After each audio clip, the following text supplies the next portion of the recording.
Caregivers of children will tell you that keeping them healthy and safe is a full-time job. It takes constant work to make sure that no harm comes to them while they eat, sleep, and play. But keeping them from every possibility of harm could actually be to their detriment. Studies have shown that allowing children to take risks, even risks that could cause them harm, is very beneficial to their mental, emotional, and physical health. Dignity of risk is when we allow children to take reasonable risks, and this grants them self-determination, dignity, and an opportunity to grow in many ways. Although it may feel counterintuitive to allow risk-taking behavior, we find that this is actually a very important part of early childhood development. Today, using my own experience as an early childhood development educator and a mother, as well as documented research, I'd like to share with you some ways in which risk-taking can benefit young children, such as teaching them their limits, helping them with social competency, and building confidence. When we allow children to explore risks, we're also allowing them the opportunity to learn their physical limits. When River rides down a steep hill on his bicycle, he is going to learn how fast is too fast for himself and his training wheels. When Lydia dunks her head under the water at the swimming pool, she will quickly learn that she needs to hold her breath or water is going to get up her nose. By taking risks, they're learning important information about themselves and the world around them. Now, of course, River needs a helmet on his bicycle, and Lydia needs a life jacket in the pool, and they both need adult supervision while engaging in their activities. But when we allow them to decide for themselves whether or not they would like to engage in these reasonable risks, we're helping them build their understanding of their physical limits.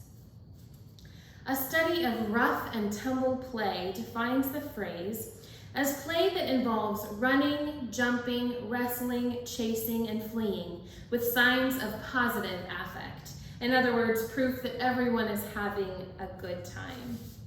It can feel unnatural for parents or caregivers to just stand back and watch this play happening. It can seem like injury is inevitable, or that by allowing play wrestling, we're somehow encouraging violence. But studies have shown that when children engage in rough and tumble play at a young age, it's helping them build their social competency, and it's helping their cognitive development.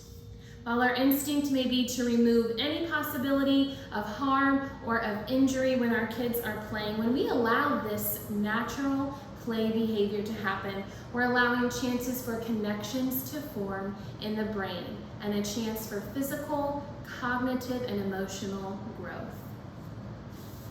Now, not all risk-taking behavior involves physical activity.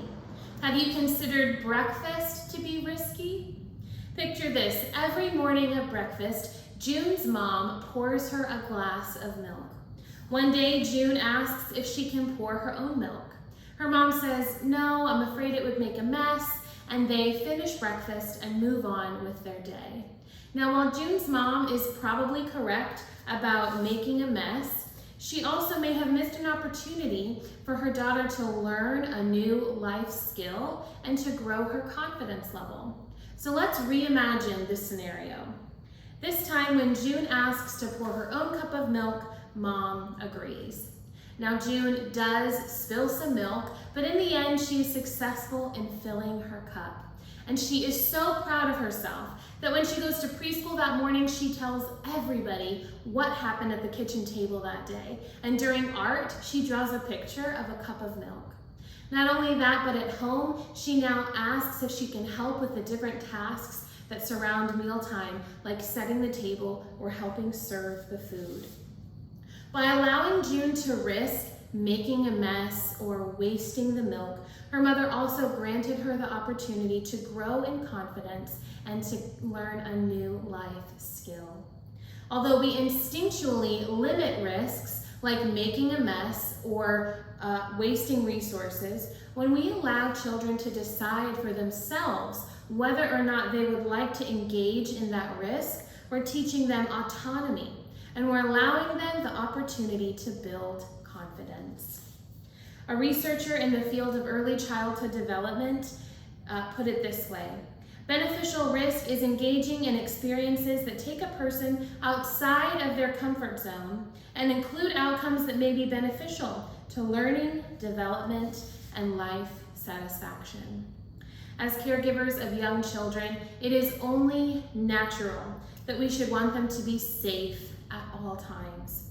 And that's why it can feel counterintuitive to stand back and allow them to engage in these risk-taking behaviors.